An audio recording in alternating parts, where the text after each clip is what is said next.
सदाशिवसमारभ्यात् शङ्कराचार्यमध्यमाम् अस्मदाचार्यपर्यन्ता वंदे गुरुपरंपराम्. नमस्कार. आज आपण मुद्दाम हा जो कार्यक्रम करतोय, आचार्यांची जयंती येते त्या निमित्ताने शंकराचार्य नावच असं आहे, पण आपल्यापैकी किती जणांना माहिती आहे हा फक्त प्रश्न. एक वेळ एखाद्या मुसलमानाला विचारलं तर त्याला पैगंबर साहेबांचं चरित्र माहिती असतं, काहीतरी माहिती असतं त्यांच्याबद्दल. ख्रिस्ती माणसाला विचारलं तर त्याला येशू ख्रिस्ताबद्दल माहिती असतं. पण खरंच आमच्यापैकी किती जणांना शंकराचार्यांच्याबद्दलची किमान चरित्रात्मक तरी माहिती? कारण आम्ही फक्त आचार्य म्हटल्यानंतर एकच आम्हाला माहिती असतं की ही जी 4 पीठं आहेत ते 4 पीठाचे शंकराचार्य काय कामं करत आहेत वगैरे वगैरे टीका करण्यापुरते आपण असतो. म्हणजे ज्यांनी साधी एखाद्या आश्रमाकडे 5 रुपयाची पावती फाडलेली नसते असा माणूस सहजपणे त्याच्याबद्दल काहीही बोलतो, कारण त्याला माहितीच नसतं की आचार्यांचे विविध मठ हे कुठच्या प्रकारचे काम करतायत, आजही कुठच्या प्रकारची कार्य चालली आहेत, कुठे कुठे चालली आहेत. एकच उदाहरण देतो. कांची कामकोटी हे उपपीठ म्हणून म्हटलं जातं किंवा 5वं पीठ म्हणूनही म्हटलं जातं. कांची कामकोटीचे लोक उत्तराखंडात सुद्धा कामं करत आहेत. तिथे शिक्षण संस्था आहेत, शाळा काढलेल्या आहेत, इस्पितळं बांधलेली आहेत. म्हणजे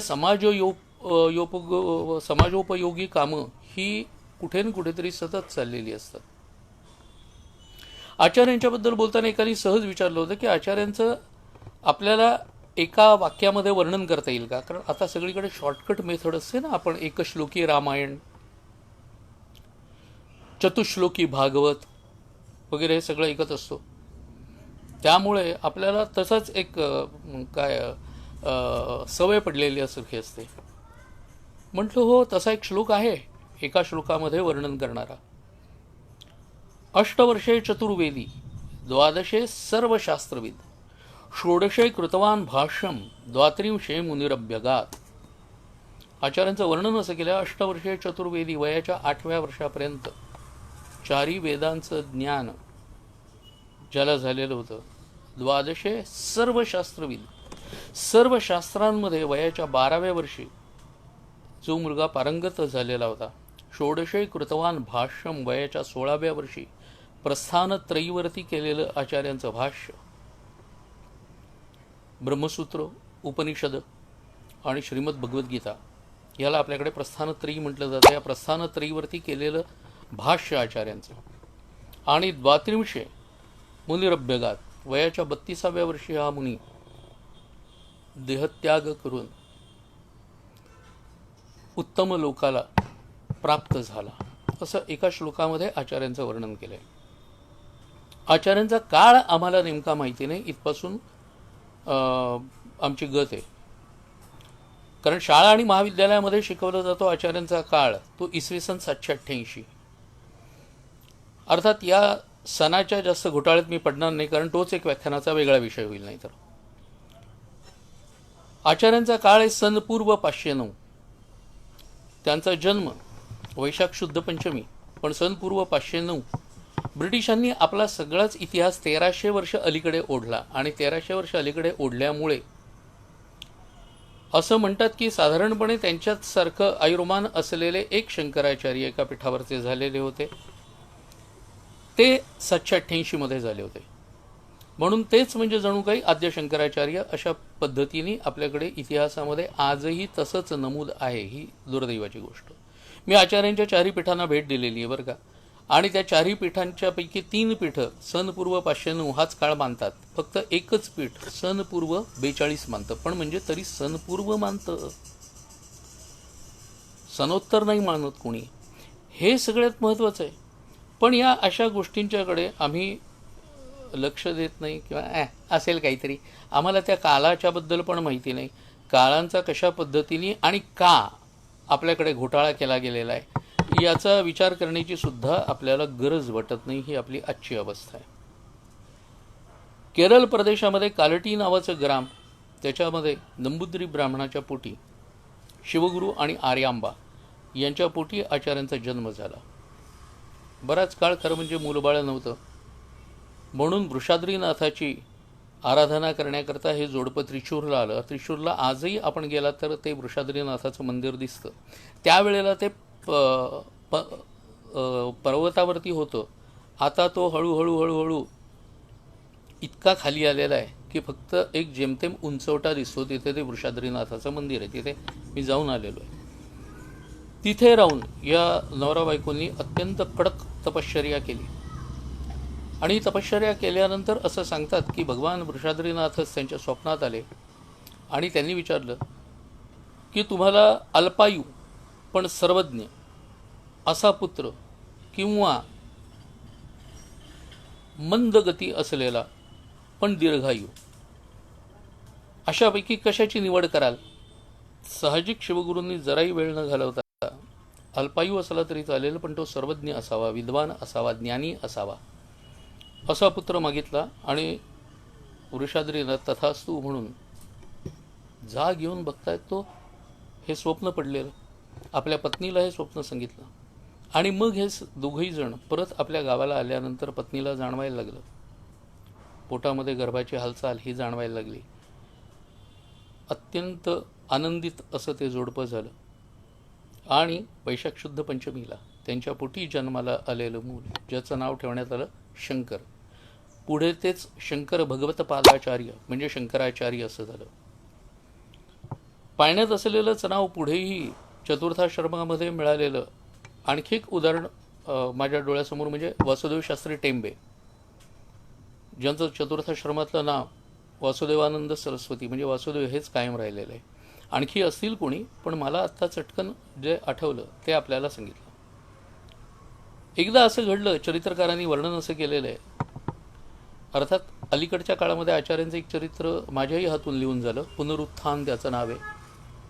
केशव भिकाजी ढवळे प्रकाशनाने ते काढलं आहे आणि 4 आवृत्त्या झाल्या त्याच्या, बघता बघता लोकांच्यापर्यंत. पण मी अर्थात इतिहास या पद्धतीने ते लिहिलेलं आहे.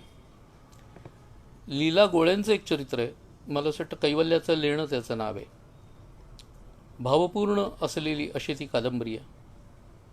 नंतर एक शंकराचार्य या नावाचं पुस्तक, कादंबरीच ती ही जनार्दन ओकांनी लिहिलेली आहे. शिवोहम शिवोहम नावाचं एक पुस्तक आहे, ते अर्थात जुनं आहे. आचार्य शंकर हे रामकृष्ण मिशननी काढलेलं पुस्तक आहे. याशिवाय नवल उदेला चंडांशू, आदिशंकरा द सॅव्हियर ऑफ मॅनकाइंड, अद्वितीय कर्मयोगी आद्य शंकराचार्य, ही सगळी पुस्तकं श्रीद कुलकर्णींची आहेत. तर ही पुस्तकं जरी वाचली तरी आपल्याला आचार्यांच्याबद्दलची बरीचशी माहिती कळेल. चरित्रकारांनी असं वर्णन केलं आहे की हा मुलगा जेव्हा 2 वर्षाचा होता त्यावेळेला एकदा वडील बाहेरगावी गेले, देवी भगवतीला नैवेद्य दाखवायचा होता. आई म्हणाली, कोण नैवेद्य दाखवेल? तर हा म्हणाला, मी दाखवतो ना, कारण बाबा जसं दाखवतायत ते मी पाहिलेलं आहे, त्यामुळे मी दाखवतो. आणि आईच्या बरोबर गेला मंदिरात. आई बाहेर थांबलेली, आतमध्ये गेला आणि नैवेद्य वगैरे दाखवला. देवी तशीच. हा ते बघून रडायला लागला. त्याचं रडणं ऐकल्यानंतर त्यांनी वर्णन असं केलं आहे की देवी प्रत्यक्ष प्रगट झाली आणि म्हणाली, काय झालं? तो म्हणाला की काय, तुझ्याकरता म्हणून नैवेद्य आणला आणि हे तू घेतच नाही आहेस. देवी हसली आणि तिने ते दूध प्राशन केलं. आता ते खाली ठेवल्यानंतर हा परत रडायला लागला. देवी म्हणाली, आता काय झालं? तर म्हणाला की सगळंच तू पिऊन टाकलंस, माझ्याकरता काहीच ठेवलं नाहीस. आणि देवीवरती देवी भुजंग नावाच्या स्तोत्राची रचना त्या मुलांनी तिथे केली. देवीने त्याला उचललं आणि आपल्या पदराखाली घेतलं. ते दिव्य स्तन्य प्राशन केलेला असा तो मुलगा. मुलाला इतका वेळ का लागतोय म्हणून आई आतमध्ये येऊन बघतीये. तर हा मुलगा, आणि यांनी सांगितलं की देवीने दूध प्यायलं म्हणून. बरं बरं म्हणाली आई आणि ती घेऊन आली त्याला परत. काही काळाने वडिलांचं निधन झालं. त्यानंतर ह्या मुलाची मुंज झाली आणि लगेच तो गुरुगृही गेला. वयाच्या 5व्या-6व्या वर्षीच गुरुगृही गेला बरं का. आणि जिथे राहून, खरं म्हणजे एका वेदाचं अध्ययन करायला साधारणपणे 12 वर्ष लागतात असं आपल्याकडे म्हणतात. 12 वर्ष म्हणजे तो एक वेद, उपवेद त्याचे इतर जे ब्राह्मण आणि ह्याचे ग्रंथ असतात, आरण्यक वगैरे, ही सगळी मुखोद्गत होण्याकरता जो वेळ लागतो तो वेळ 12 वर्षाचा असतो एका वेदाचा. या मुलांनी 2 वर्षामध्ये सर्व प्रकारचं ज्ञान आत्मसात केलं.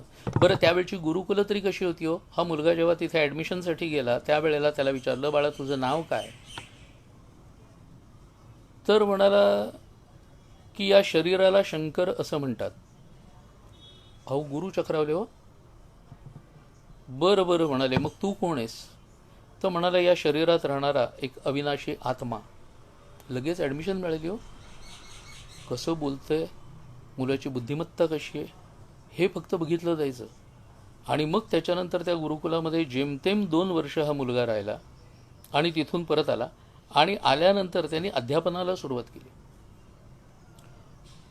त्याच्यापेक्षा वयाने मोठे असणारे लोक त्याच्याकडे तिथे शिकायला येत होते. बघता बघता त्याची कीर्ती चहूकडे पसरलेली की असा असा शंकर नावाचा एक 8 वर्षाचा मुलगा आहे आणि तो अशा प्रकाराने त्याच्याकडे शिकायला अनेक लोक येत आहेत बाहेरून बाहेरून. केरळ नरेश जो होता राजशेखर, त्याच्या कानावर ही कीर्ती गेली आणि त्यांनी विचार केला की या मुलाला बोलून याचा सन्मान आपण करायलाच पाहिजे. आणि म्हणून त्यांनी आपल्या प्रधानाला तिथे पाठवलं. म्हणाले, घेऊन या त्यांना, आपण त्यांचा आदर सत्कार करू, सन्मान करू. प्रधान बरं म्हणाला आणि तो तिथे गेला. बघतोय त्याचा क्लास चालू आहे, आजच्या भाषेत बोलायचं झालं तर शिकवणं चालू होतं. प्रधान तसाच बाहेर उभा राहिला आणि मग जेव्हा त्याचं आटपलं तेव्हा तो आतमध्ये गेला आणि मग म्हणाला की महाराजांनी आपल्याला बोलवलंय. तो म्हणाला, कशा करता? तो म्हणे, नाही, आपण एवढं सगळं करताय तर आपला सन्मान वगैरे करायचा आहे, त्याकरता दरबारामध्ये मुद्दाम आपल्याला बोलवलंय. हा मुलगा म्हणाला, म्हणजे काम कोणाचं आहे? म्हणाला, राजाचं काम आहे ना, माझं नाही आहे.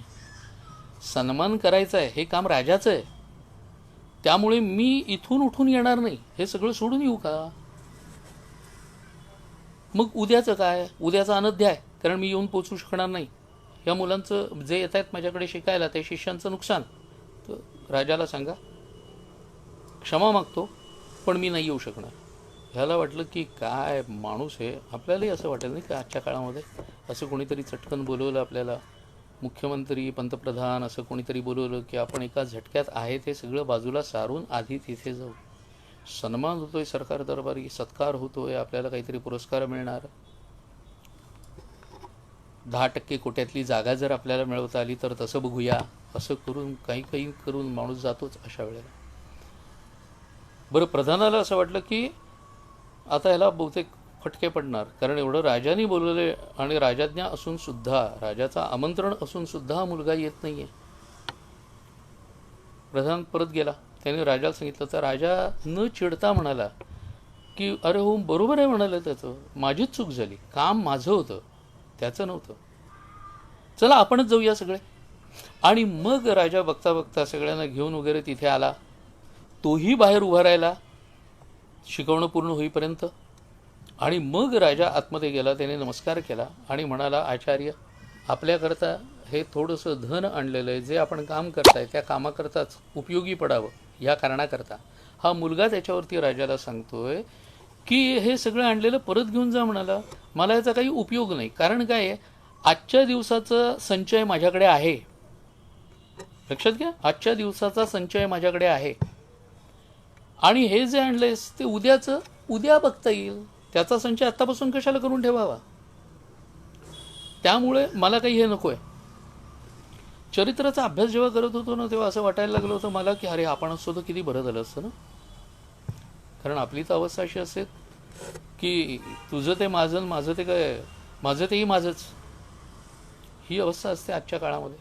अशा वेळेला असं कोणीतरी वागू शकतं, असं कोणीतरी बोलू शकतं, हेच मुळात आश्चर्याचं वाटतं. आणि मग राजा म्हणाला, राजा पण हुशार आहे. राजशेखरने असं सांगितलं की असं आहे आचार्य, हे जे आणलेलं आहे ना, हे आता माझं नाही, हे तुम्हाला अर्पण केलेलं आहे, म्हणून मी पाणी सोडलं आहे की तुम्हाला अर्पण केलेलं आहे, तेव्हा आता हे तुम्हाला घ्यायलाच पाहिजे. आचार्य हसले आणि म्हणाले की राजा, तू ढीग मला देतोयस, पण घेणाराच जेव्हा तयार नाही तेव्हा तू उदक सोडलेलं असू दे, नाही तर आणखी काही असू दे, पण घेणारा तयार नाही आहे, त्यामुळे त्याचा काही उपयोग नाही. मग राजा म्हणाला, मग आपण असं करूया की केशवदेव आणि भगवती देवीचं जे मंदिर आहे त्यांचं नूतनीकरण करूया. ठीक आहे म्हणाले, चालेल. मग म्हणाले, त्याकरता तरी हे धन ठेवून घ्याल की नाही? म्हणाल नको, कारण धन आलं की त्याच्या पाठोपाठ अनेक गोष्टी येतात, नाही सगळ्या मी काही सांगायला पाहिजेत आपल्याला असं नाही.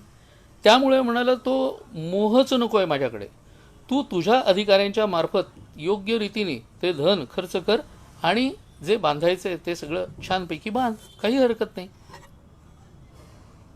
मग राजांनी इतकी निस्पृह वृत्ती वगैरे पाहिल्यानंतर, आम्हा घेरी धन शब्दांचीच रत्ने, तुकोबांच्या उक्तीची आठवण होते. हे पाहिल्यानंतर राजा म्हणाला की आचार्य, मी 3 नाटकं लिहिली आहेत म्हणाला, संस्कृतमधली नाटकं, ती आपल्याला एकदा ऐकवायची आहेत. तर आचार्य हसले, म्हणाले, अरे वा, तू राजकारणी असून, राजनीतीत असून, राज्यकर्ता असून नाटक वगैरे लिहितोस? आपल्याला करतात एवढीच सवय नाही का राज्यकर्त्या, पण इथे ह्या राज्यकर्त्यानं नाटक लिहिलं होतं. तो म्हणाला, हो, एकदा आपल्याला ऐकवायचं आहे. ठीक आहे म्हणाले, ऐकव. आणि मग राजाने ती 3ही नाटकं आचार्यांना ऐकवली. आता पुढची गोष्ट आधीच सांगतो बरं का, कारण यानंतर बराच काळ निघून गेला. आचार्यांना जेव्हा मातृशोक झाला त्यावेळेला आचार्य कालटीला परत आले होते, आणि कालटीला परत आल्यानंतर राजा भेटला त्यांना. तेव्हा आचार्यांनी सहज त्याला विचारलं की, बाबा रे, तू ती पूर्वी नाटकं लिहिली होतीस, त्यांचं काय झालं? तर राजाची मुद्रा अगदी खिन्न झाली. आचार्य म्हणाले, काय झालं काय? तर म्हणाला, काय सांगू, त्यानंतर म्हणाला माझ्या महालाला आग लागली आणि त्यात ते 3ही नाटकं जळून खाक झाली. लिहिणारा मीच लिहिलेली नाटकं असून म्हणाला मला त्यातलं काहीही आठवत नाही, अशी अवस्था आहे. आचार्य म्हणाले, बरं बरं, मग असे कर, उद्या एखादा लेखनिक पाठवून दे तुझा, त्याला मी सांगतो. तू म्हणाला, आचार्य, नाटकं काय पाठबीट केलीत की काय? तर म्हणाले, नाही, त्यावेळेला एकदा तू वाचून दाखवली होतीस ना, ती लक्षात आहे. ऋतंभरा प्रज्ञा म्हणतात याला. योगशास्त्रामध्ये वर्णन असं आहे की अत्यंत कठोर ब्रह्मचर्याचं जो पालन करतो त्याची स्मरणशक्ती अशीच दांडगी असते. वय वर्ष 8 असताना ऐकलेली ती 3ही नाटकं, ज्या वेळेला त्यांनी तो लेखनिक पाठवला त्यावेळेला आचार्याने त्या लेखनिकाला सगळी नाटकं सांगितली आणि त्यांनी ती लिहून घेतली. ती लिहिलेली नाटकं समोर आल्यानंतर राजाला आपोआप आपल्या नाटकांचं स्मरण झालं आणि आचार्यांना त्यांनी अनेकानेक धन्यवाद दिले. आचार्य फक्त याच्यावरती हसले, बाकी काही बोलले नाहीत. तर ही अर्थात खूप पुढची गोष्ट झाली. इकडे आचार्यांना फार पूर्वी, आचार्यांच्या आईवडिलांना फार पूर्वी काही ज्योतिषी आले होते घरी. त्या ज्योतिषांनी सांगितलेलं होतं की या मुलाचं आयुष्य खूप कमी आहे म्हणून. जर तो संकटातून प्रत्येक वाचला तरीसुद्धा 32 वर्ष एवढंच त्याचं आयुष्य आहे. अर्थात आईवडिलांना हा अल्पायुष्य हे आधीपासूनच ज्ञात होतं, त्यांच्यासाठी ते काही नवीन नव्हतं. आईला याने सांगितलं की आता मात्र म्हणाला मला तातडी करायला हवी, तर मला किमान आज्ञा दे चतुर्थाश्रमाची. आई म्हणाली, नाही, मग माझं कसं होईल? म्हणाली, माझ्याकडे कोण बघणार? चतुर्थाश्रमाची नाही म्हणाला, ती सगळी सोय मी लावतो, पण चतुर्थाश्रमाची आज्ञा दे. एक दिवस असं झालं, उतारवय आईचं, चरित्रकारांनीच वर्णन केलेली कथा आहे की पूर्णेवरती रोज स्नानाला जायचं असा तिचा संकल्प. एक दिवस आई पूर्णेवरती गेली आणि परत आलीच नाही. शंकर तिला शोधायला म्हणून गेला पाठोपाठ, आणि मग त्यांनी पाहिलं तर उतार वयातली ती माता कुठेतरी चक्कर आली असेल आणि रस्त्याच्या कडेला ती पडलेली होती. शंकर तिला घेऊन परत आला आणि म्हणाला की आपल्याला जमत नाही आता वयोमानानुसार, तर का जायचं, हट्ट का करायचा? तेव्हा मातेने दिलेलं उत्तर खूप छान आहे बरं का. माता म्हणाली, अरे संकल्प कशा करता असतो, जो नेहमी पाळायचा असतो त्यालाच संकल्प म्हणतात, मग तो पूर्ण करायला नको? जेणे विठ्ठल मात्रा घ्यावी तेणे पथ्ये सांभाळावी. त्याप्रमाणे म्हणाले, हे मी करतीये. बरं म्हणाला, म्हणजे तू ऐकणार नाहीस, ठीक आहे, मीच बघतो, पूर्णेलाच मी इथे घेऊन येतो. म्हणून तरा निघाला. आईला वाटलं की सगळे लोक म्हणतात एवढा त्रिकालज्ञानी वगैरे आपला मुलगा आहे आणि असं वेड्यासारखं काय वागतोय. हा पूर्णेच्या काठावर आला, पूर्णेला नमस्कार केला, तिची प्रार्थना केली आणि पूर्णेच्या त्या तटापासून आपला अंगठा रोवला आणि एक रेष आपल्या घरापर्यंत काढत आणली आणि पूर्णा दोन धारेनी व्हायला लागली. आजही कालटीग्रामी आपण गेलात तर आचार्यांचं जे घर दाखवलं जातं, जो वाडा दाखवला जातो, त्याच्या मागच्या बाजूनी पूर्ण वाहताना आपल्याला दिसते. त्यामुळे कालटीला पूर्ण ही दोन धारेनी वाहते. आईला म्हणाला आता तुझी सोय केली आहे. आणि मग आता आई ऐकतच नाही म्हटल्यानंतर त्याच नदीमध्ये उडी मारली आणि तिथे योगमायेने निर्माण केलेल्या मगरांनी आचार्यांचा पाय पकडला, या मुलाचा पाय पकडला, शंकराचा पाय पकडला आणि तो खेचत घेऊन जायला लागला आतमध्ये. हे पाहिल्यानंतर एकच कोलाहल माजला, सगळीकडे आरडाओरडा सुरू झाला आणि गर्दी झाली. तिथे आई आपल्या मुलाची अवस्था बघून कोणत्याही मातेला राहवत नाहीच. वाटेल ते संकट असू दे, पण आपलं मूल संकटात आहे म्हटल्यानंतर आई कसलाही विचार न करता त्यात झोकून देते. त्याप्रमाणे माता पुढे आली उडी मारण्याकरता म्हणून लोकांनी तिला घट्ट पकडून ठेवलेली. आणि तशाच शंकरांनी आतून आईला सांगितलं की संन्यास घेण्याची अनुमती दे तर मगर पाय सोडेल. आई म्हणाली बरं ठीक आहे घे बाबा. आणि तो योगमायेनेच निर्माण केलेला मगर तसाच तो बाजूला झाला, अदृश्य झाला आणि शंकर बाहेर आले. बाहेर आल्यानंतर आई म्हणाली की चल. तो म्हणाला आता कुठचं यायचं. ताई म्हणाली असं कसं, तू अजून दीक्षा घ्यायची आहेस ना, तोपर्यंत घरी राहा. तो म्हणाला ज्या क्षणी मनानी संन्यास घेतलेला असतो त्याला म्हणतात आतुर संन्यास.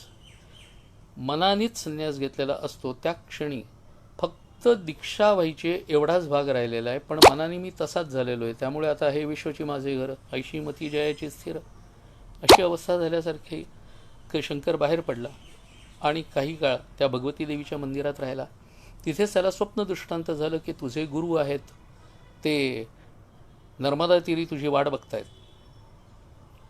आणि मग हा मुलगा तिथून कालटी ग्रामाहून, केरळ ग्रामापासून चालत चालत चालत चालत निघाला.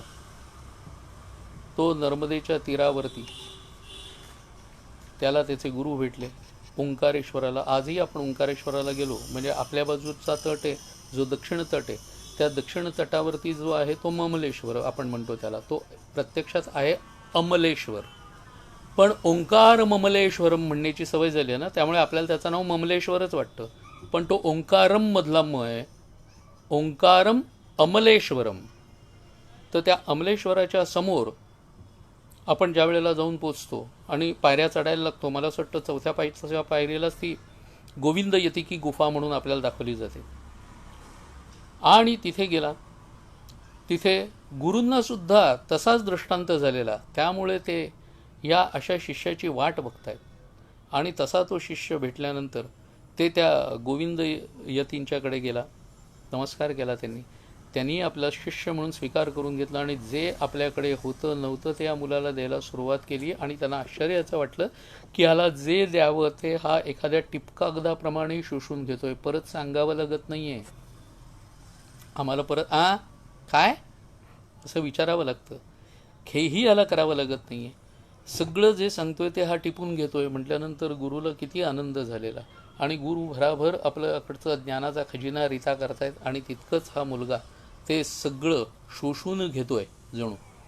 अशा पद्धतीने ते ज्ञानप्राप्ती होता होता मग काय गुरूंना मध्येच कधीतरी समाधी लागायची. समाधी अवस्थाच अशी असते की ज्या अवस्थेमध्ये कसलंही भान उरत नाही.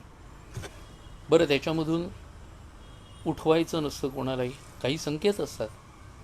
तसे एक दिवस पावसाळा चालू आहे आणि त्या पावसाळ्यामध्ये गोविंद यती बसलेले आहेत आणि ते समाधीमध्ये बसलेत. बघता बघता नर्मदा वाढायला लागली आणि कधीही पाणी आत येईल असं वाटायला लागलं. जे काही अन्य शिष्य होते ते असं बघून लगेच बाहेर पळाले. असं म्हणतात ना की जहाज उडायला लागलं की जहाजावरचे उंदीरही आधीच उड्या मारतात, तशा प्रकाराने काही जण जे नुसतेच होते अशा लोकांनी तिथून पळ काढला. हा मुलगा मात्र आपले गुरुजी एकटे आहेत आणि ते अशा पद्धतीने समाधीमध्ये मग्न आहेत म्हटल्यानंतर आपण तिथेच असायला पाहिजे म्हणून तो तिथेच थांबलाय. आणि मग चरित्रकारांनी वर्णन केलं की आपल्या हातातला कमंडलू त्यांनी त्या गुहेच्या बाहेर ठेवला, हात जोडलेत नर्मदेला आणि अष्टकानी नर्मदेची प्रार्थना केली. हे जे नर्मदाष्टक आहे ना, हे नर्मदाष्टक ज्यांना कोणाला, मी नेहमीच सांगत असतो हे की ज्यांना कोणाला बोलण्याचा प्रॉब्लेम आहे, ज्या मुलांना काही वेळेला आधी हवा निघून जाते आणि मग शब्द येतो, काही वेळेला तोतरेपणा येतो, काही वेळेला बोबडेपणा असतो, काही वेळेला चाचरट शब्द येतात. अशा वेळेला आपण स्पीच थेरपिस्टकडे वगैरे जातो, भरपूर पैसा खर्च करतो. किती उपयोग होतो किती नाही मला माहिती नाही, त्यामुळे त्याच्यावर मी काही भाष्य करणार नाही. पण माझं म्हणणं असं आहे की जो अगदी अगदी सोपा आणि फुकटचा उपाय हा आपल्याला मिळू शकतो, त्याच्याकरता पैसे का भरपूर मोजावेत. ज्यांना कोणाला असा त्रास असेल त्यांनी आपल्या मुलांना, गुगलवरती सुद्धा आपल्याला मिळेल बरं का नर्मदाष्टक. हे नर्मदाष्टक अतिशय संथ गतीने म्हणून जर मुलांना सतत ती CD ऐकवलीत तर बरं, मुलाला बसवून ऐकवायला पाहिजे असं नाही. मूल खेळत असू नका बाजूला, केवळ लावून ठेवा. कानावर पडून पडून त्यांचं लक्ष बरोबर असतं आणि आपोआप पाठांतर होतं. आणि असं झाल्यानंतर मग त्याला ते मोठ्यांनी म्हणायला सांगा, तितक्याच संथपणे त्याला म्हणू दे. आणि मग फक्त गती वाढवत न्यायची. आता ही काय फलश्रुती सांगितली का नर्मदाष्टकाची? तर ही फलश्रुती नाही आहे. ही जी जादू आहे ना, ती त्याच्या रचनेत आहे, लक्षात घ्या. स्वर आणि व्यंजन यांची रचनाच अशी अद्भुत प्रकारची आहे की एकदा कंठस्थ झालं आणि मग वेग वाढवून जर बोलायला लागलं, म्हणायला लागलं, तर अगदी सहजपणे मूल सबिंदू सिंधू सस्कल तरंगमंगरजितम दिशत सुपापजात जातक आरिवारी संयुतम कृतांत दूत कालभूत भीती आरिवरमध्ये त्वदीय पादपंकजन नमामी देवी नर्मदे. इतक्या वेगात एका श्वासात सुद्धा एक एक कडवं त्याचं हे सहज म्हणू शकेल.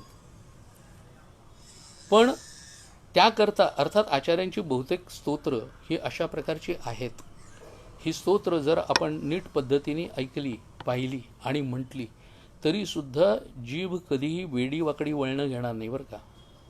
ऐसु मनस्सु मनस्सु मनस्सु मनस्सु मनोहर कांतियुते श्रीतरजनी रजनी रजनी रजनी रजनी करवक्त्रवृते सुनयन विभ्रमर भ्रमर भ्रमर भ्रमर भ्रमराधिपते जय जय हे महिषासुरमर्दिनी रम्यकपर्दिनी शैलसुते. महिषासुरमर्दिनीचं जे स्तोत्र आहे ते स्तोत्रसुद्धा आधी संथ गतीत म्हणून नंतर गती फक्त वाढवत न्यायची.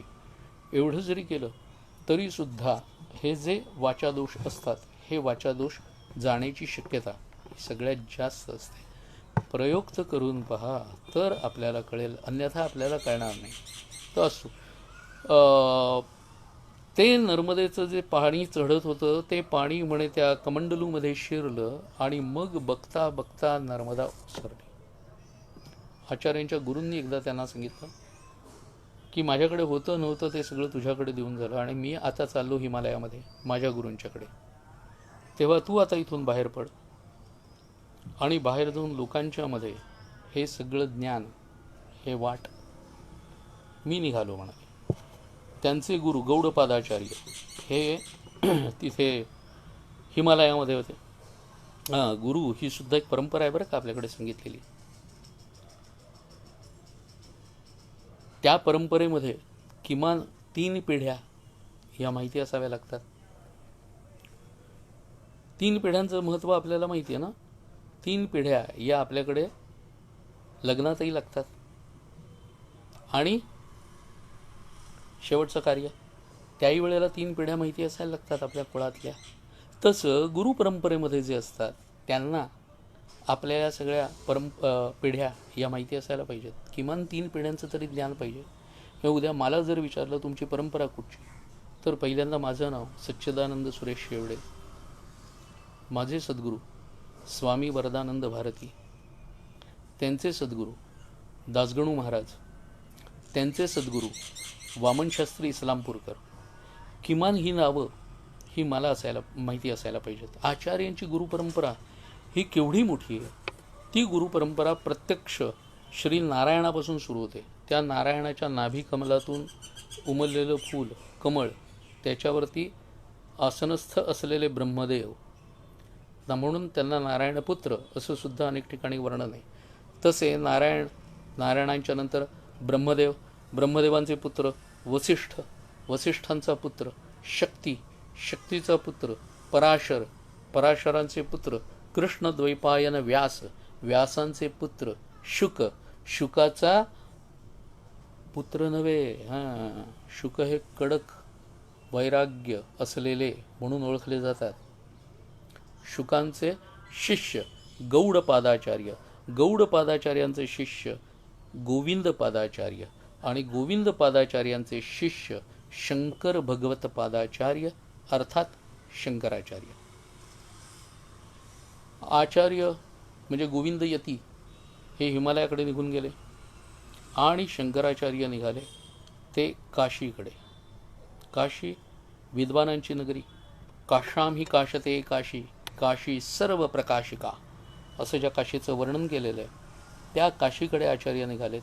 आणि काशीमध्ये बसून आचार्य आपल्या रोजचं लेखन, प्रार्थना, सर्वसामान्य माणसांना उपदेश, चर्चा हे सगळं तिथे बसून करत आहेत. आणि हे सगळं करता करता आचार्यांच्या बरोबर एक त्यांचा शिष्य होता. तो त्यांचा खरं म्हणजे लहानपणापासूनचा, म्हणजे त्यांच्यापेक्षा वयाने मोठा होता बरं का, पण त्यांनी असं सांगितलेलं होतं पहिला तुझा शिष्य मी होणार म्हणून. विष्णू शर्मा नाव त्याचं. तो पुढे चित्सुखाचार्य म्हणून आचार्यांचा पहिला शिष्य झालेला. आणि तो तिथे काशीमध्ये असायचाच. काशीमध्येच असताना सनंदन नावाचा एक शिष्य, म्हणजे एक तरुण, रोज आचार्यांच्या प्रवचनाला वगैरे असायचा. रोज आचार्यांना भेटून म्हणायचं की मला शिष्य करून घ्या ना, काही करा पण मला शिष्य करून घ्या. तर आचार्य त्याला म्हणाले बरं बरं ठीक आहे करून घेईन म्हणून. कसं आहे, पारख केल्याशिवाय आल्या गेलेल्याला अनुग्रह, अनुग्रह म्हणजे देवाचा प्रसाद नाही, आल्या गेलेल्याला तो असं वाटत बसायचा नसतो. त्याकरता तो शिष्यसुद्धा पारखून घ्यावा लागतो. सनंदननी अनेक वेळा आचार्यांना सांगितलं. आचार्य प्रत्येक वेळेला हां हां बघू बघू असं म्हणायचं. आणि मग एक दिवस असं झालं की गंगातीरी बसलेले दोघंजणं, चित्सुखाचार्यांनी विचारलं आचार्यांना, तो सनंदन, अहो तो दक्षिणेकडून आलेला, अहोबिला ग्रामाकडून आलेला, तो सतत तुम्हाला म्हणतोय. तर म्हणाले आत्ता एकदम आठवण का झाली? तर म्हणाला तो पलीकडच्या तीरावर दिसतोय. पलीकडच्या तीरावर दिसतोय खरा, पण पलीकडचा तीर केवढा मोठा. आपल्याकडे महाराष्ट्रामधल्या नद्या नका फार मोठ्या लक्षात आणू, कारण आपल्याकडे पात्र ही त्या मनाने लहान असतात. उत्तरेकडे नद्यांची जी पात्र आहेत ती केवढी तरी मोठी, भलं मोठं पात्र. म्हणजे बिहारमध्ये तर गंगा नदीवरचा असलेला पूल 7 किलोमीटरचा वगैरे. तेव्हा एवढे मोठ्या पात्राचे आपल्याला सहसा माहिती नसते, कल्पनाही नसते. तिथल्या काही नद्या, आता गंभीरसारखी नदी, तिचं नाव गंभीर आहे पण तिच्यामध्ये भोवरे भरपूर असतात. पानिपतमध्ये मराठ्यांना जी आडवी आलेली नदी होती एक जाताना, ती गंभीर. तेव्हा अशा प्रकारच्या नद्या आहेत. तेव्हा लांबवर तो सनंदन अगदी छोटा दिसत होता. आचार्य म्हणाले ठीक आहे आत्ताच त्याला बोलवूया, आत्ताच त्याची परीक्षा करूया. तर म्हणाले कशी करणार? त्यांनी सनंदनाला खूप जोरजोरात हाका मारल्या. हाकेमुळे की काय कोणास ठाऊक, पण त्याचंही लक्ष सहज पलीकडच्या तीरावर गेलं. आणि भगवे कपडे घातलेले आहेत म्हटल्यानंतर त्यांनी विचार केला की हे आचार्यच असणार. आणि त्यांनी कुणीनी काय म्हणून विचारलं. आचार्यांनी सांगितलं इकडे ये म्हणून, या तीरावर ये म्हणाले आणि लगेच ये. त्याच्यावर तो असं नाही म्हणाला की ब्रिज वगैरे कुठे आहे ते बघतो,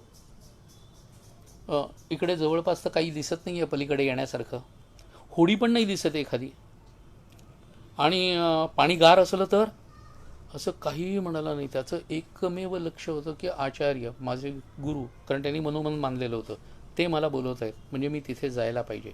आणि चरित्रकारांनी वर्णन केलं आहे काही न बघता त्यांनी फक्त पलीकडे आचार्यांकडे त्याची दृष्टी होती आणि त्यांनी सरळ पाण्यामध्ये पाय टाकला आणि चालत निघाला आचार्यांच्या रोखानी.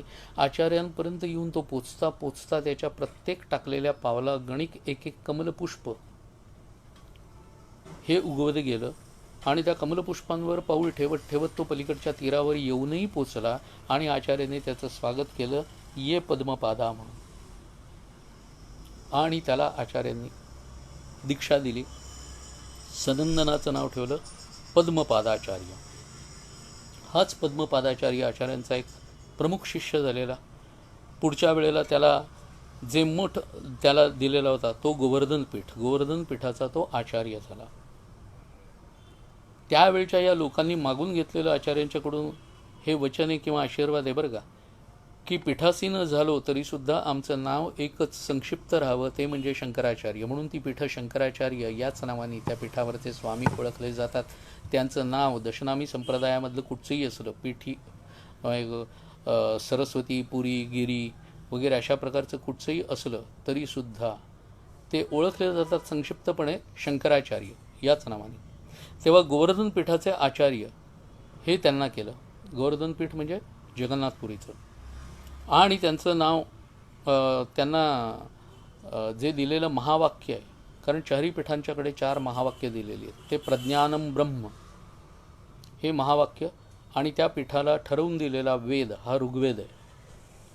तेव्हा 4 ठिकाणी आचार्यांनी 4 दिशांना 4 आमनाय स्थापन केली. प्रत्येक आमनाय म्हणजे प्रत्येक पीठाच्या अधिपत्याखाली देशातला 1/4 असा भाग प्रत्येक पीठाच्या अधिपत्याखाली दिला. आपल्याला विचारलं जर की आपण कोणत्या आमनायाच्या अधिपत्याखाली येतो, कोणतं पीठ आपलं आहे, तर आपल्याला चटकन सांगता येत नाही. आपण सगळेजण पश्चिमामनायाच्या अधिपत्याखाली येतो. म्हणजे आपलं पीठ आहे ते द्वारका पीठ आहे. द्वारकेचे शंकराचार्य हे आपले आचार्य. तेव्हा ही 4 पीठं आचार्यांनी पुढे जी निर्माण केली, त्यातले हे एक एक जे शिष्य, जी एक एक अशी रत्न त्यांना मिळत गेली, ते एक एक जर आपण पाहिलं तर तिथून आचार्य बाकीच्यांच्या बरोबर शास्त्रार्थ करायचे. शास्त्रार्थामध्ये लोकांना पराजित केलेले. त्या काळात 72 पंथोपपंथ होते. थोडे थोडके नाही, 72. आपल्याला तर 2च माहिती असतात, शैव आणि वैष्णव, एवढे 2च फक्त आपल्याला माहिती असतात. बरं, यांच्यामध्ये कधी कट्टर हाणामारी झाली आहे का? कधीच नाही. आपल्याकडे डावे इतिहासकार आणि ब्रिटिशांनी पसरवलेला हा खोटा भाग आहे. आणि खोटा भाग असल्यामुळे त्याच्याकडे लक्ष देण्याची आवश्यकता नाही. आपल्याकडे शास्त्राशी शास्त्रांनीच उत्तर दिलं गेलेलं आहे. शस्त्र कोणी घेऊन आलं तर शस्त्रांनी उत्तर दिलं आहे. शस्त्र आणि शास्त्र वेगवेगळं. आमच्याकडे या वैचारिक धारा वेगवेगळ्या असल्या तरीसुद्धा केशवम प्रतिगच्छती हे सगळ्यांना माहिती आहे. अखेर जाते कुठे सगळं, तर ते एका परब्रह्मापाशी जातं. त्यामुळे तात्विक मतभेद असू शकतात, देवता वेगळ्या असू शकतात, पण त्या देवतांच्या करता म्हणून हाणामाऱ्या झालेल्या नाहीत कधीही, हे लक्षात ठेवा. आणि मग इथे आचार्य तिथून हे 72 पंथोपपंथांमधले 5 पंथ हे सगळ्यात महत्त्वाचे होते. हां, करवीर पीठ कोणतं आहे असं एकाने विचारलंय, प्रसाद देशमुखांनी. करवीर पीठ हे उपपीठ आहे. 27 उपपीठं कालपरत्वे आणि कारणपरत्वे ही निर्माण झाली. तेव्हा त्यातलं ते एक उपपीठ आहे. 72 पंथोपपंथातले 5 पंथ प्रमुख होते. शैव आणि वैष्णव हे 2 तर आपल्याला सांगितलेच.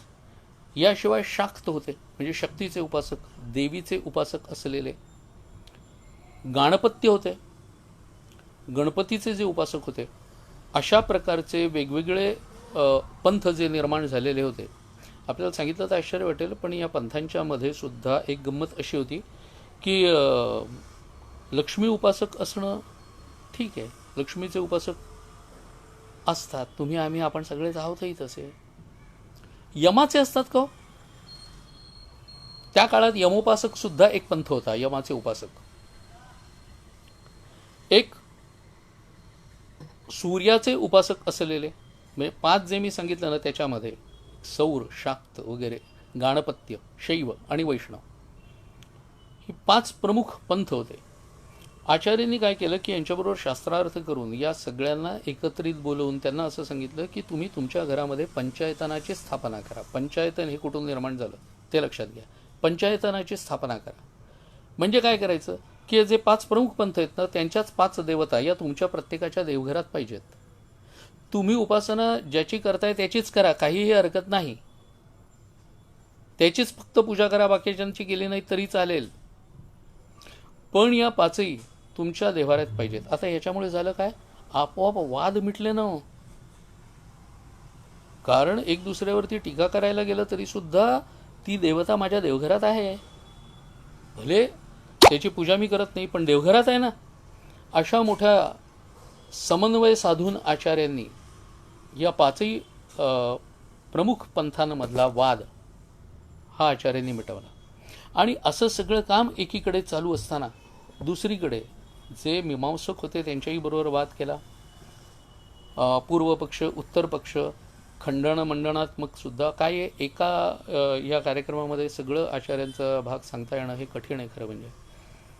कारण जो किमान 3-4 दिवस तरी लागतात नुसता चरित्राचा भाग सांगायला बरं का, तो भाग एका कार्यक्रमामध्ये सांगता येणं हे खरं म्हणजे खूप कठीण आहे. तरी त्यातला जो प्रमुख भाग मला वाटत राहतोय तो आपल्याला सांगतो. मग आचार्य बाहेर पडले ज्या वेळेला, त्यावेळेला अनेकांशी त्यांचे वादविवाद झालेले आहेत. पाखंड्यांच्याबरोबर त्यांच्या मतवादाला आचार्यांनी खोडून काढलेलं आहे. आणि मग असेच पुढे जाता जाता प्रतिष्ठानपुरीच्या जवळ श्रीवल्ली नावाचं एक गाव होतं. त्या गावामध्ये राहणारा एक अतिशय हुशार असा माणूस होता, ज्यांनी आचार्य आलेत म्हटल्यानंतर आचार्यांना बोलवलं की वाद करावा आपण म्हणून. आणि आचार्य त्याच्याकडे गेले. वाद झाला, शास्त्रार्थ झाला आणि त्यात तो स्वतःला अगदी विद्वान समजणारा असा तो माणूस हरला. हरल्यानंतर त्याच्या पत्नीने आतमध्ये बोलवून घेतलं आणि ती म्हणाली की हा आलेला संन्यासी साधासुद्धा वाटत नाही आहे, त्याच्या वयावर जाऊ नका, आपल्या मुलाला आता एकदा दाखवून घ्या ना त्याला. तो बाहेर आला आणि आचार्यांना हात जोडून म्हणाला की आचार्य एकदा माझ्या मुलाकडे आपण बघाल का, त्याच्यावर कृपादृष्टी टाकाल का. आचार्य म्हणाले काय झालं. तर म्हणाले काय आहे, माझा मुलगा आहे, तो जन्माला आल्यापासून कधी बोललाच नाही आहे,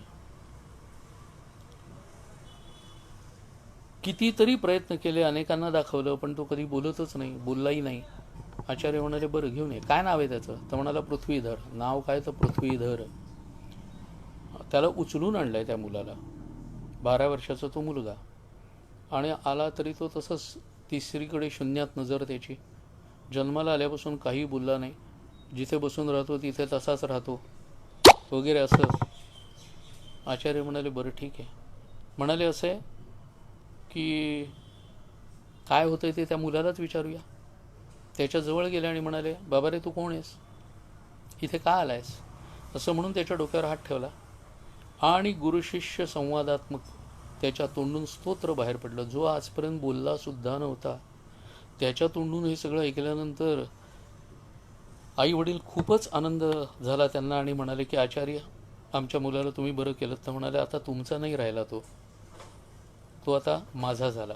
तो म्हणाला असं करू नका, आत्ता कुठे पहिल्यांदा आम्ही त्याच्या तोंडून शब्द ऐकतोय आणि तुम्ही लगेच त्याला घेऊन जात आहे. तर म्हणाले असं आहे नका देऊ, पण मी इथून निघून गेल्यानंतर परत तो तसाच होईल, त्याचं काय, त्यापेक्षा माझ्याबरोबर द्या त्याला. बरं म्हणाले, किमान मुलगा राहील तरी आपला, म्हणून यांनी काही आडकाठी घेतली नाही. पण आचार्यांनी तिथेच त्या मुलाला दीक्षा दिली आणि त्याचं नाव ठेवलं हस्तामलकाचार्य. तळहातावरती ठेवलेल्या आवळ्याच्या रेषा सूर्यप्रकाशामध्ये अतिशय स्पष्ट दिसतात, तितकं याच्याकडचं ज्ञान हे स्पष्ट दिसतंय असं आचार्यांनी सांगितलं. आणि हस्तामलकाचार्याला पुढच्या काळामध्ये आचार्यांनी दिलेलं जे पीठ आहे ते द्वारकापीठ, त्याचं महावाक्य आहे ते तत्वमसी आणि त्याचा वेद आहे तो सामवेद आहे. आणि असंच पुढे ज्या वेळेला निघाले त्यावेळेला महिष्मती नगरीच्या तिथे, कारण महिष्मती नगरीतही जायला सांगितलं होतं कोणी, तर कुमारील भट्टांनी सांगितलं होतं. कुमारील भट्टांनी आचार्यांच्या आधी वैदिक धर्माची ध्वजा ही फडकवण्याचं काम केलं. आर्य, सनातन, वैदिक, हिंदू ही सगळी नावं एकाच धर्माची आहेत. कारण धर्माला नाव नसतं हे इथे लक्षात घ्या. धर्माला नाव धर्म हेच असतं. त्याला आर्य धर्म का म्हणतात, कारण आर्य म्हणजे सुशिक्षित, सुसंस्कृत, सभ्य लोकांचा असलेला हा धर्म आहे. कारण आर्य हे काही गुण वंशवाचक वगैरे शब्द नाही आहे, हा गुणविशेष दाखवणारा शब्द आहे. परत तिथेच इंग्रजांनी आपल्याकडे हे असं काहीतरी घुसवण्याचा प्रयत्न केला. जगभरात ही थिअरी आता फेल झालेली आहे. दुर्दैवाने भारतात अजूनही तीच शिकवली जाते आणि आपण आपल्यातच भेद निर्माण करतोय. सनातन म्हणजे नित्य नूतन, जो कधी निर्माण झाला ते माहिती नाही आणि जो कधी नष्ट होणार नाही अशा प्रकारचा असलेला, म्हणून याला सनातन म्हणतात. वैदिक, वेद हे ज्याचे मूळ आहेत म्हणून त्याला वैदिक म्हणतात. आणि हिंदू अलीकडच्या काळात दिलेलं नाव आहे म्हणून त्याला हिंदू धर्म म्हणतात. बाकी धर्माला नाव नाही. एकदा ह्या काही कन्सेप्ट्स क्लिअर झाल्या ना की मग आपल्याला प्रॉब्लेम येत नाही. आणि मग मृण्मयी बरोबर आहे, धारा इति सा धर्म हा वगैरे आचार्यांनी सुद्धा धर्माची व्याख्या केलेली आहे. तेव्हा या प्रकाराने आचार्य ना ज्या वेळेला कुमारील भट्टांनी सांगितलं होतं की माझा शिष्य आहे महिष्मती नगरीमध्ये, त्याला परास्त करा, म्हणजे मला परास्त केल्यासारखंच आहे. आचार्यांच्या आधी वैदिक धर्माची ध्वजा ही कुमारील भट्टांनी फडकवण्याचा प्रयत्न केलेला होता. त्याकरता त्यांनी पाखंड मतवाद खोडून काढायचा प्रयत्न केलेला होता. त्यावेळेला त्यांना अहिंसावादी असणाऱ्या पंथाच्या लोकांनीच डोंगरावरून खाली फेकून दिलेलं होतं. आणि ते फेकून देण्याच्या वेळेला ते असं म्हणाले होते की जर वेद हे सत्य असतील तर मला काहीही होणार नाही. आणि त्यांचा एक डोळा फुटला. शंकराचार्य नावाचा मध्यंतरी एक संस्कृत चित्रपट आला होता, तो पाहिला असाल तर त्याच्यामध्ये हे दाखवलेलं. तर कुमारील भट्टांनी विचारलं होतं की माझा एक डोळा तरी फुटण्याचं कारण काय. तेव्हा म्हणे त्यांना उत्तर असं मिळालं होतं की जर आणि तर हा किंचित का होईना पण संशय निर्माण करणारा भाग आहे. जर वेद सत्य असतील तर असं म्हणून तू संशय दाखवलास, त्याबद्दल मिळालेली ती शिक्षा आहे, त्या प्रमादाबद्दल. पण त्यानंतर परत आल्यानंतर कुमारील भट्टांनी विचार असा केला की काही झालं तरी आपण इतर पंथांच्या मध्ये शिरून त्यांचं सगळं शिकून घेतलं आणि त्यांच्या आचार्यांशी वादविवाद करून त्यांना परास्त केलेलं आहे. म्हणजे तसं बघायला गेलं तर एकीकडून आपल्या धर्मामध्ये सांगितलेला हा गुरुद्रोह आहे. आणि मग गुरुद्रोहाला शिक्षा काय, तर तांदळाची जी तुसं असतात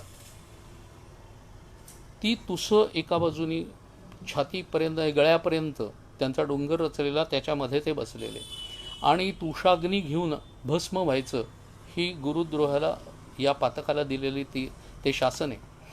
तुसं ही अतिशय सावकाश जळतात बरं का. त्यांनी चारही बाजूंनी ती तुसं पेटवून दिलेली होती आणि मध्ये कुमारील भट्ट बसले होते. त्यावेळेला आचार्य तिथे गेलेले आणि आचार्यांनी त्यांना सांगितलं की हे मी विझवतो, आणि म्हणाले की व्यर्थ काहीतरी बघत बसलायत आणि व्यर्थ गुरु या संकल्पनेला सुद्धा तुम्ही बाधा आणताय.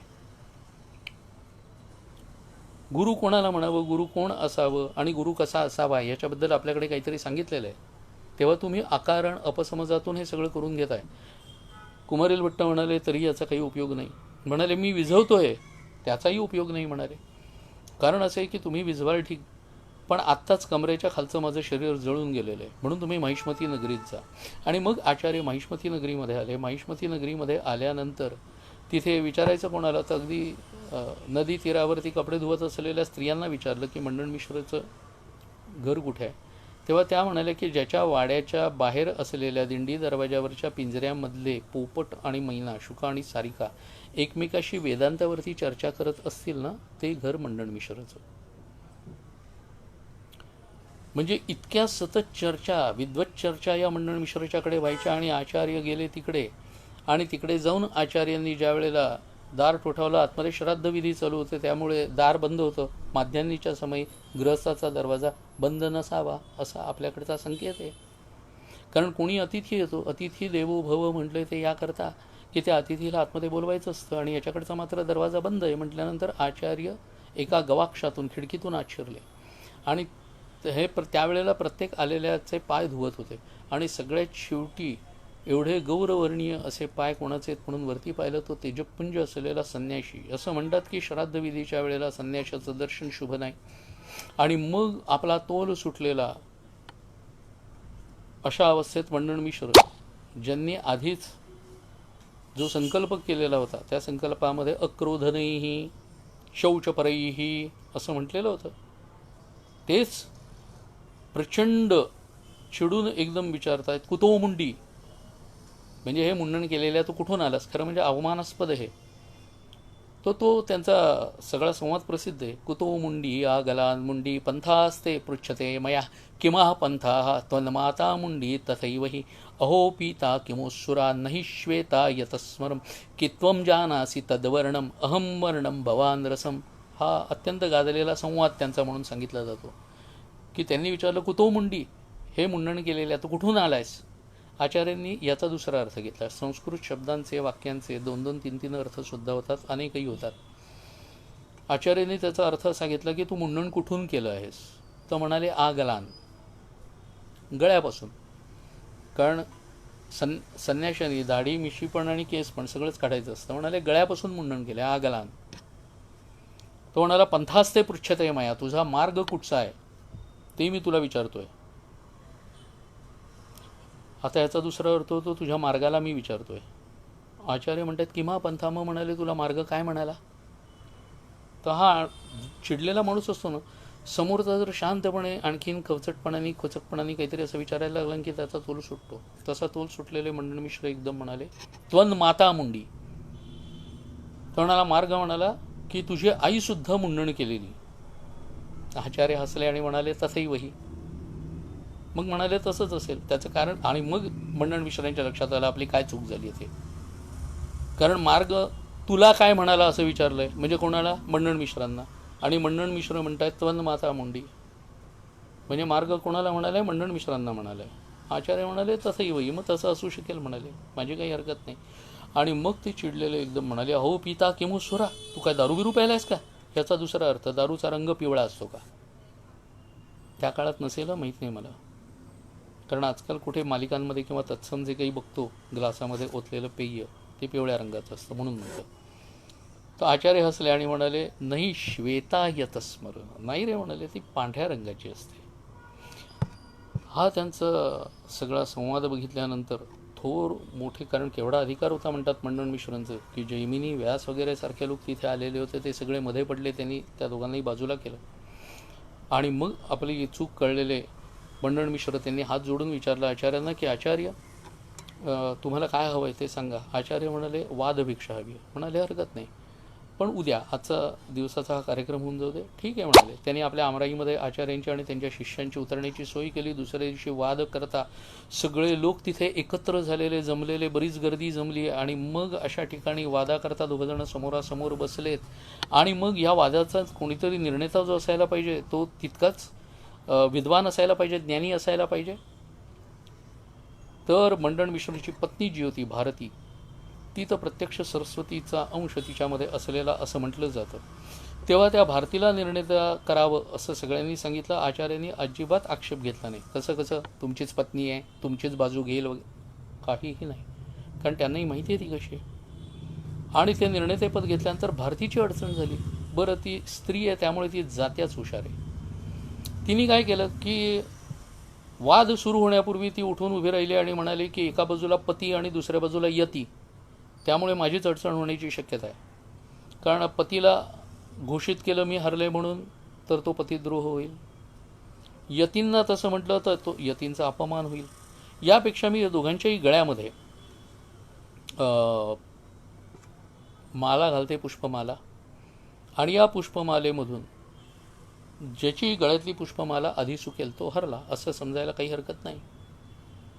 त्याप्रमाणे दोघांचाही वाद सुरू झाला. वर्णन असे की 18 दिवस हा वाद झाला.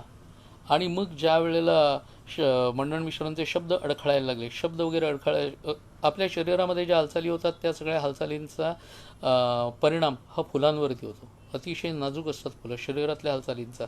म्हणजे माझ्यापेक्षा खरं म्हणजे भगिनींना जास्त अनुभव येतो. कारण एकाच वेळेला घेतलेले जे गजरे असतात ते गजरे एकाच वेळेला प्रत्येकीने आपापल्या डोक्यात माळले तरीसुद्धा कोणाचा माळल्याबरोबर लगेच सुकतो, कोणाचा दुसऱ्या दिवसापर्यंत सुद्धा टवटवीत राहतो. हे जे शरीरातले बदल होतात ना, हे जे शरीरातले बदल, हे बदल सहजपणे तिथे दिसतात. आणि मग इथे ती स्वतः पुढे झाली आणि मग ती म्हणाली की आचार्य मी अर्धांग आहे, त्यामुळे अर्धांग हरलं तर मी आहे. आणि मग तिने आचार्यांना कामावरचे प्रश्न विचारायला सुरुवात केली. आता कामावरचे प्रश्न असे आहेत की लोकांनाही आश्चर्य वाटायला लागलं की एक स्त्री कामविषयक, पण तिच्याकडे तरी बघा ना, तोच शेवटचा मार्ग होता. आता या मुलाला त्याच्यावरचे उत्तरं देणं हे कठीण व्हायला लागलं. कारण उत्तरं दिली तर तो त्या संन्यास मार्गाला आडकाठी येते. म्हणून आचार्य म्हणाले 6 महिन्यांनी उत्तरं देतो, चालतील का? चालेल म्हणाली, आत्ताच्या आत्ताच द्या वगैरे असं काही म्हटलेलं नाही.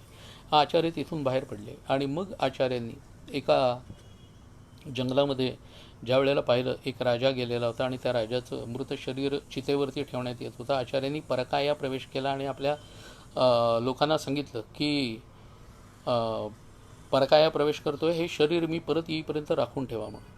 आणि मग ते त्या राजाच्या बरोबर तिथे गेले राज्यावरती. काम करता करता त्या राजपत्नीला संशय आला की एकाएक ती इतकं विरक्तपणा आल्यासारखा राजा का वागायला लागलाय म्हणून तिने प्रधानाला सांगितलं.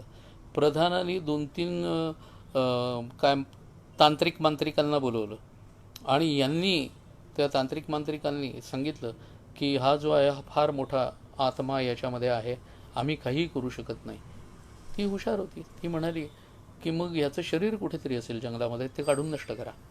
सगळे लोक तिथे फिरायला लागले, सगळे शिपाई तिथे फिरायला लागले आणि त्याच वेळेला पद्मपादाचार्य मात्र विलक्षण वेगाने, वायुवेगाने तिथे आले आणि त्यांनी राजाची स्तुती करता करता त्याला जाणीव करून दिली त्या राजाला की काय संकटी येऊ घातले ते.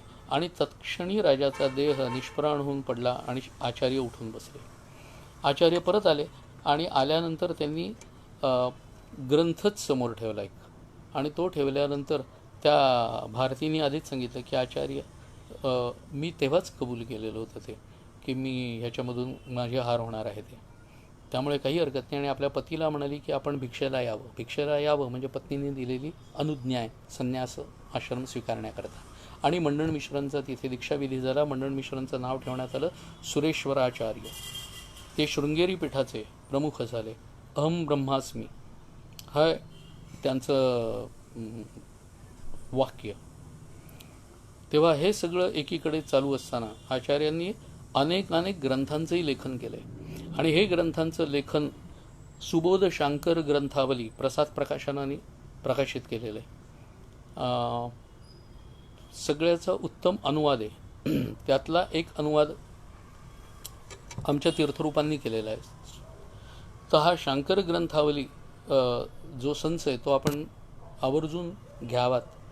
तो पाहिला तर आपल्या लक्षात येईल की आचार्यांनी केलेलं जे काम आहे, 32 वर्षाच्या आयुष्यात सगळीकडे भ्रमणसुद्धा करत, 2 वेळा आर्यावर्त भ्रमण केलेलं आहे. तेव्हा असं सगळं काम करता करता एकीकडे कापालिकांना सुद्धा आचार्यांनी पराजित केले, कापालिकांनी मारण्याचाही प्रयत्न केला आहे आचार्यांना. तेव्हा हे सगळं एकीकडे आचार्यांचं होत असताना, सगळीकडे ही सगळी फिरत असताना यात्रा आचार्यांची, ते त्यांचे शिष्य हे सगळे फिरत असताना आचार्यांचं नियमित काम करणारा एक त्यांचा शिष्य होता आनंदगिरी या नावाचा. आचार्यांच्या ज्या वेळेला आचार्यांच्यावरती मारण प्रयोग झालेला होता, बंगाला प्रांतामध्ये आचार्य गेले होते त्यावेळेला आचार्यांना भगंदराचा त्रास खूप होत होता. सातत्याने स्नान करावं लागायचं, सातत्याने कपडे बदलावे लागायचे. ते सगळं काम आचार्यांचे कपडे धुणं आणि बाकी सगळं हे तो आनंदगिरी करायचा. एक दिवस आचार्यांच्या समोर सगळेजण बसलेत आणि आचार्यांनी शिकवायला सुरुवात करेपर्यंत ते थांबलेत. तेव्हा पद्मपादाचार्यांनी विचारलं की आचार्य आपण थांबलायत का, सुरुवात का नाही करत. आचार्य म्हणाले, अरे माझा आनंद येऊ दे. हे हसले, म्हणाले असे तो असून अडचण नसून खोळंबासारखा आहे. तो कधी काही पाठ करताना पाहिलेलं नाही आम्ही, कधी काही अभ्यास करताना पाहिलं नाही, स्वाध्याय त्याचा कधी चालू असलेला पाहिलेला नाही. आचार्यांनी पद्मपादाचार्यांच्याकडे पाहिलं, हसले. ते का रे म्हणाले, ज्ञानामुळे काय होतं. तर म्हणाले मोक्षप्राप्ती होते. बरोबर म्हणाले, म्हणून ते करावंच. गुरुसेवेमुळे काय होतं रे. तर म्हणाले ओ म्हणाले माझी चूकच झाली. आणि मग ते थांबले. इथे आनंद आला, समोर बसला आणि आचार्य म्हणाले, आनंद आजचा पाठ तू घ्यायचा आहेस बरं का. तो भेदरला. हो म्हणाला, मला काही येत नाही, मी काही म्हणू शकणार नाही, म्हणाल मला न काही अडचणीत टाकू.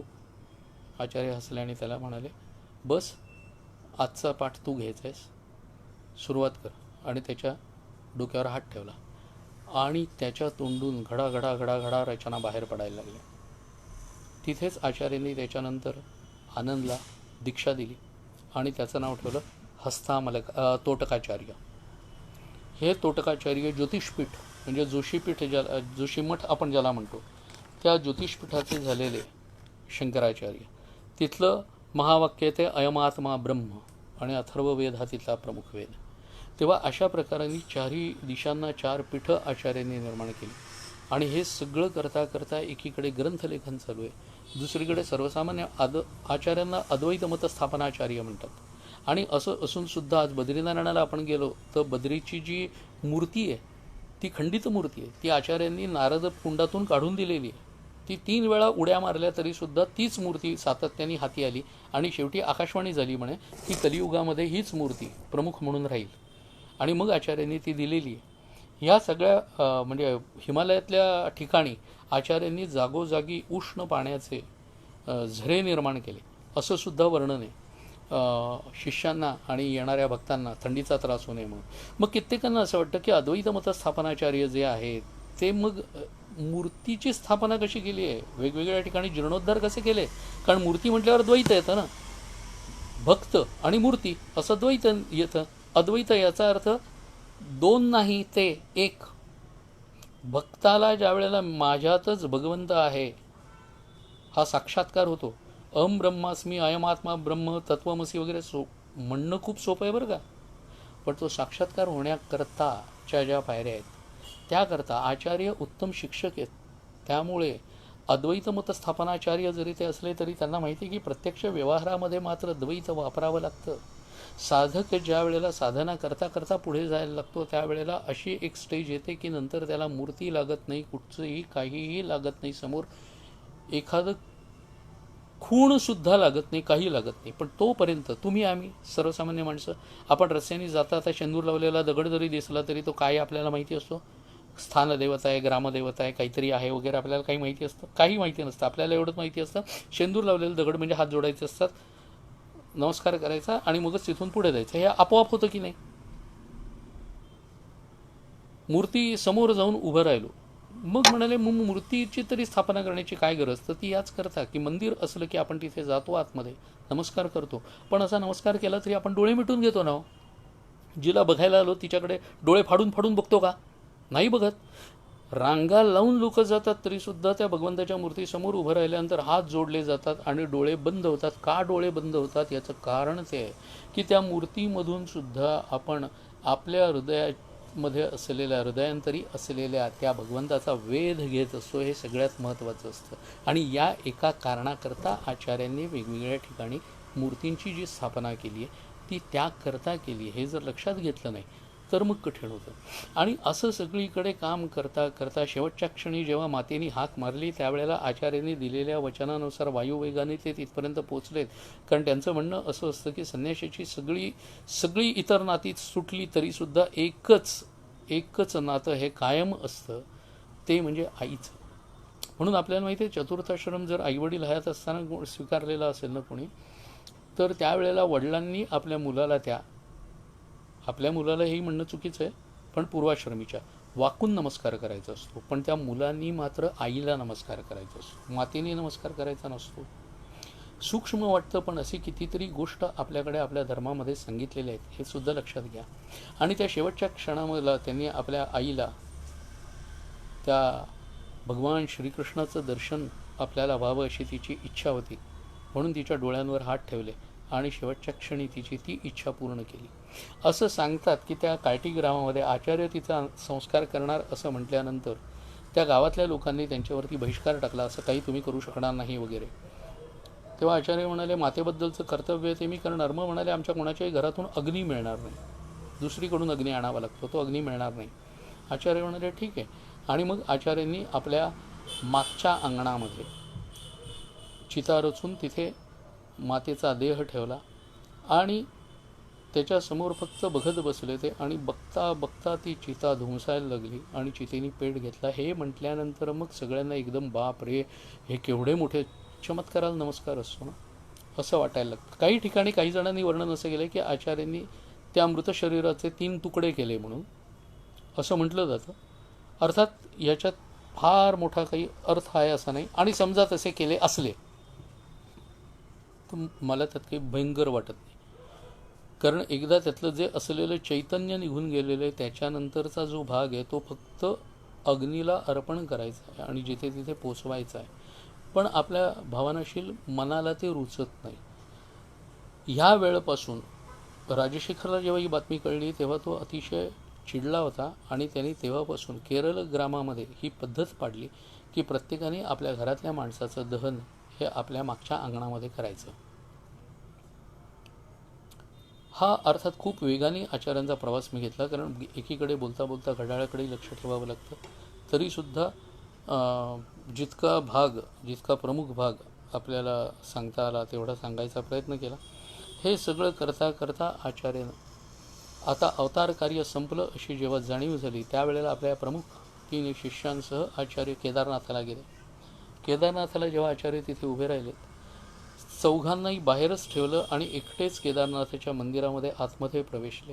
केदारनाथाची पिंडी, आपल्यापैकी जे केदारनाथाला जाऊन आले असेल त्यांना माहिती असेल, ओबडधोबड आहे. अशी सुलभ गुळगुळीत वगैरे अशा प्रकारची पिंडी नाही आहे, ओबडधोबड भाग आहे.